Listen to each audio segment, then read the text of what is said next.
اللہ الرحمن الرحیم نحمده ونصلي على رسوله الكريم اعوذ باللہ من الشیطان الرجیم بسم اللہ الرحمن الرحیم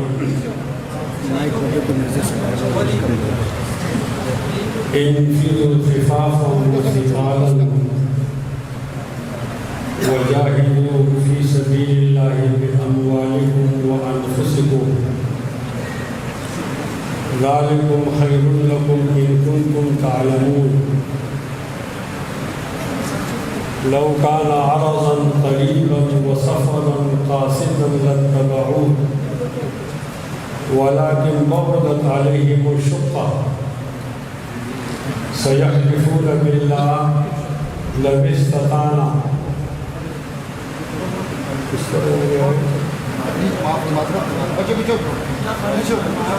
لخرجنا معكم يهلكون أنفسهم والله يعلم إنهم لكاذبون صدق الله مولانا العظيم وقال النبي صلى الله عليه وسلم أفضل الجهاد كلمة حق عند سلطان جائر او كما قال علیہ السلام. کتاب سادہ رہے گی کب تک؟ کبھی تو آغاز باب ہوگا جنہوں نے بستیاں اجاڑ ڈالی، کبھی تو ان کا حساب ہوگا. سکوت صحرا میں بسنے والوں ذرا رتوں کا مزاج سمجھو، ابھی تو اتنی گھٹن پڑے گی کہ سانس لینا عذاب ہوگا. ان اللہ و ملائکتہ یصلون علی النبی یا ایھا الذین آمنوا صلوا علیہ وسلموا تسلیما اللهم صل علی محمد وعلی آل محمد کما صلیت علی ابراہیم وعلی آل ابراہیم انک حمید مجید اللهم بارک علی محمد وعلی آل محمد کما بارکت علی ابراہیم وعلی آل ابراہیم انک حمید مجید. انتہائی قابل احترام حضرات علماء اور جامعہ سراج العلوم کے جن طلباء،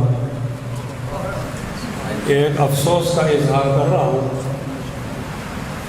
کہ مجھے تمام اکثر بڑے علماء کے بڑوں جنازے میں حاضری کا موقع ملا ہے،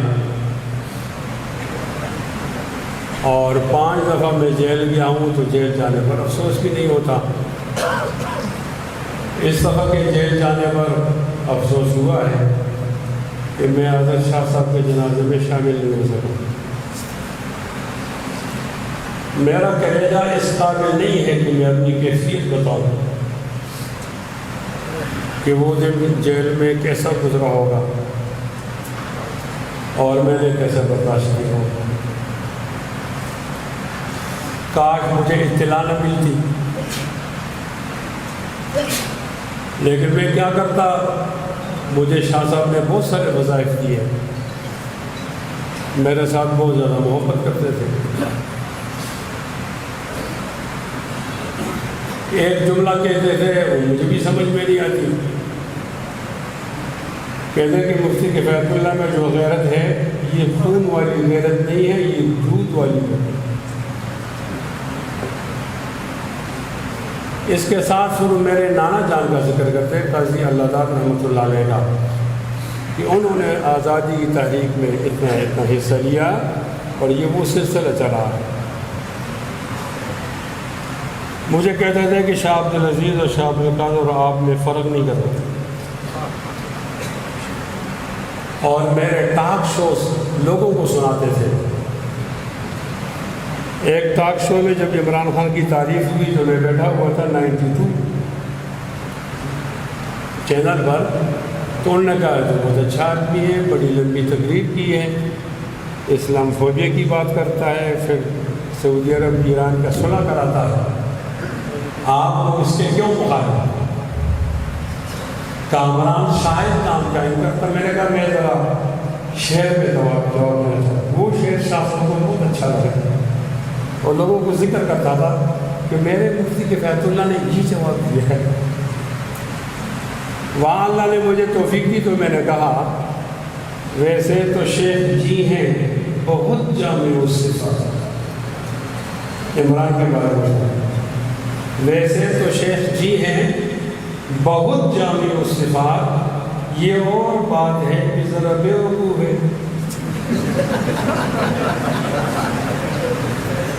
میں نے کہا کشمیر کا مسئلہ حل نہیں ہو رہا، وہ جا کر لوگوں کے مسئلہ کرو، تو لوگ پوچھیں گے کہ آپ کا مسئلہ حل ہو گیا جو آپ میرا مسئلہ حل کرتے ہو، تو اس کو برو بورو میں اپنی بطوطہ نہیں بنو، ادھر کشمیریوں کا مسئلہ حل ہے۔ شاہ صاحب نے مجھے بہت دعائیں دی اس پر، اور انتہائی ذوق میں اٹھے، قریب ہوئے، میں بھی حیران تھا کہ یہ کیا کرنا چاہتے ہیں۔ میرے سامنے چائے لگی ہوئی تھی اور ایک بسکٹ چائے میں ڈبو کر میرے منہ میں دیا، کہا کہ فیض اللہ حق تو تمہارا زیادہ ہے لیکن میں اس طرح اپنا اظہار کرنا چاہتا ہوں۔ لوگوں تم میرے ساتھ تعزیت کرو نا، میرا نقصان زیادہ ہوا ہے، میں تعزیت کرنے والا نہیں ہوں، پرسہ اٹھانے والا ہوں، میرے ساتھ تعزیت کی جائے۔ جتنا نقصان میرا ہوا ہے، قسم اٹھانے کی عادت نہیں ہے، وہ شاہ عبد القادر کا نہیں ہوا۔ میں نے ان سے سیرت کی تعمیر سیکھی ہے۔ میں ان کے ساتھ الیکشن میں جاتا تھا، شیخ الحدیث مولانا سلیم اللہ خان صاحب فرمایا کرتے تھے کہ کسی بزرگ عالم دین کا سایہ پکڑو، تو میں ان کے ساتھ الیکشن میں جاتا تھا، کمپین میں جاتا تھا اور کچھ سیکھتا تھا۔ انہوں نے جو وظائف دیے سارے تو نہیں بتا سکتے۔ ایک وظیفہ ایسا ہے کہ فجر کی سنتوں اور فرض کے درمیان کرنا پڑتا ہے، تو میں نے اونچی آواز میں کہہ دیا کہ یا اللہ اس کا ثواب، ابھی شاہ صاحب حیات تھے، یہ میرا معمول ہے، یا اللہ اس کا ثواب شاہ صاحب کو پہنچا دے۔ تو میں نے شاہ صاحب کا نام لیا، اور جب وہ فوت ہوئے خبر چلی تو جس شخص نے وہاں قید میں ان کا نام سنا تھا اس نے کہا نام تو مجھے نہیں آتا، آپ نے جو سویرے کہا تھا وہ فوت ہو گئے۔ تو بولا نبی شاہ صاحب، میرا والد صاحب بھی فوت ہوا، مجھے اتنا تکلیف نہیں ہوئی اور اس سے زیادہ تکلیف ہو گئی ہے۔ اب اس کا کس طرح اظہار ہوگا؟ اللہ تعالیٰ یہ حکومت کے غنڈوں کو ہدایت دے، اگر مجھے ناکردہ گناہ کے اندر گرفتار نہ کر دے تو میرے شاہ صاحب کے جنازے میں شامل۔ میں تو آپ کے سامنے کھڑا ہوں، میری دائیں آنکھ میں نظر نہیں، میری بائیں آنکھ میں نظر گر رہی ہے۔ پہلے یہاں شیشہ لگا 1 نمبر کا، پھر 1.5 کا اور 2.5 کا، اور میں نے جیل سے کہا کہ باجوہ صاحب اب میرا اندھا ہونے میں آپ کو کیا فائدہ ہے؟ کوئی فائدہ ہو تو بتاؤ۔ وہ جو عام لوگوں کو آپ علاج کی سہولت دیتے وہ مجھے کیوں نہیں دیتے؟ میں نے کون سا گناہ کر لیا ہے؟ اور ہر ایک کارکن اپنے امیر سے محبت کرتا ہے، میں نے اپنے امیر سے تعصب والی محبت کی ہے۔ اب مولانا فضل الرحمان صاحب کہہ رہے تھے کہ ہم جماعت نہیں چھوڑیں گے، یہ جملہ مجھ سے پوچھا جائے کتنا دباؤ ہے، کتنی پیشکشیں ہیں،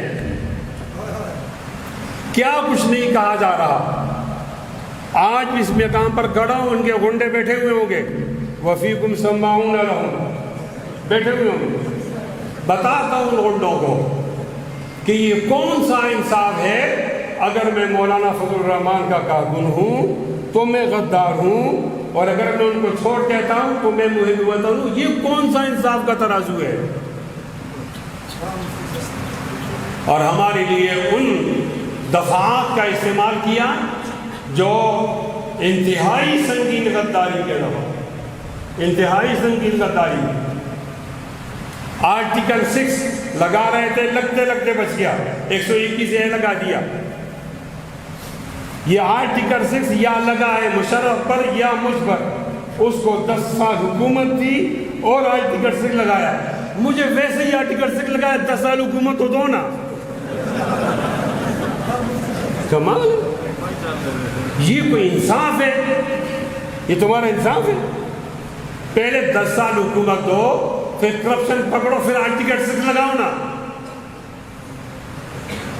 ناراض بالکل نہیں ہونا، اس ملک میں علماء کی جگہ نہیں ہے۔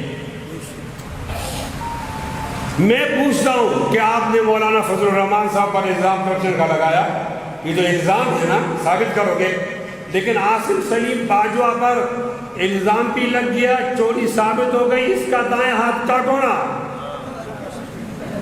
تو مجھ سے پوچھا جا رہا ہے کہ ہاتھ کٹوانے کی آپ بات کر رہے ہیں، ہاتھ کٹوانے پر اصرار نہیں۔ عمران خان کہتا ہے کہ یہ مدینے کی ریاست ہے، اگر وہ سچ کہتا ہے تو مدینے کی ریاست کی سزا مجھے معلوم ہے، السارق والسارقہ فاقطعوا ایدیہما جزاء بما کسبا نکالا من اللہ۔ ہاں اگر وہ کہتا ہے کہ میں جھوٹ بول رہا تھا تو پھر مجھے اصرار نہیں ہے کہ یہ مدینے کی ریاست ہی نہیں ہے۔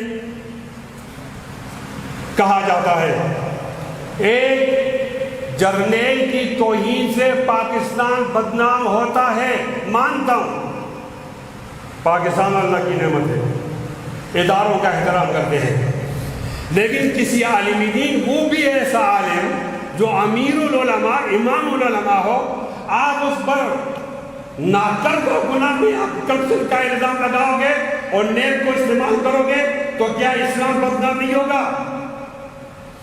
ہم پاکستان کے بھی محافظ ہیں اور اسلام کے بھی محافظ ہیں، پاکستان کے بھی اسلام کے بھی، لیکن آپ نے صرف پاکستان کو پکڑ لیا اور اسلام ہمارے ذمہ چھوڑ دیا، اس تقسیم پہ راضی ہے۔ اگر تم پاکستان کی بدنامی نہیں چاہو گے اور اپنے جرنیلوں کی ریٹائرڈ جنرلوں پروجیکٹ چھوٹوں کی حفاظت کرو گے، ان کا دفاع کرو گے، تو جمعیت علماء اسلام کا 35 لاکھ کارکن علماء کے امیر مولانا فضل الرحمان کی دفاع کے لیے کمر بستہ ہوگا انشاءاللہ۔ ہم ہیں خاموش کہ برہم نہ ہو عالم کا نظام، ہم ہیں خاموش برہم نہ ہو عالم کا نظام۔ وہ سمجھتے ہیں ان میں قوت فریادی نہیں، غلط اندازہ لگایا ہمارے بارے میں اندازہ لگاؤ تو ہمیں شاملی کے میدان سے دیکھا کرو، ہمیں 1832 کی تاریخ شہداء بالاکوٹ سے دیکھا کرو، انگریز کی لائبریری میں جا کر ہمارے بارے میں معلوم کیا کرو۔ ہم نے اس وقت بھی سیدھا سفر ہو کر کھڑے ہوئے، آج بھی شیخ علم کا بیٹا اپنے باپ کے راستے پہ چلتا ہوا کھڑا ہے، انشاءاللہ انشاءاللہ، اور آپ بھی کہیں انشاءاللہ۔ ہماری لغت میں شکست نہیں، اس معاملے میں ہم فتح حاصل کریں گے، تمہیں شکست ہوگی انشاءاللہ۔